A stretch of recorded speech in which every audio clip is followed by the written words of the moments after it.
अल्लाह के बाहु धानी है कैसे जल्दी से में लम्हा बाजार लगा ले दादा जाने हां कितने बड़ा अल्लाह के बाहु धानी है हां जल्दी छवा के तेजरिया हां रे तीन दे बाबा हे तीन दे बाबा हां अधूरा अधूरा वाला पाए तीन दे बाबा अधूरा अधूरा वाला पाए तीन दे बाबा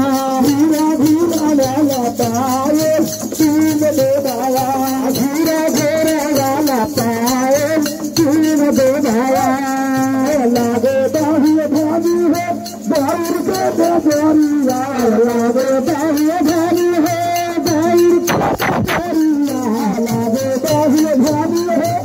बाहर के बेचारिया लागे बाही भाभी है बाहर के बेचारिया है तीन दे बाबा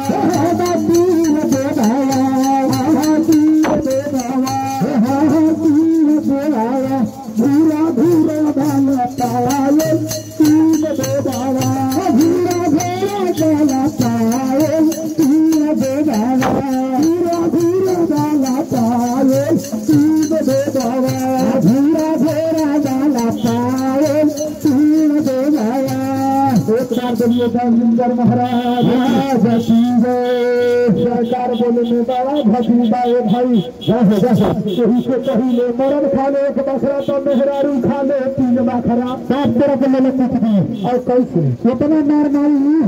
जब बेचना के लोग भाई हमारा से हिसाब ले बसी बनिया तोड़बो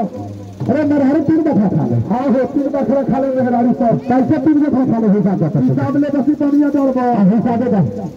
जब हम सवेरे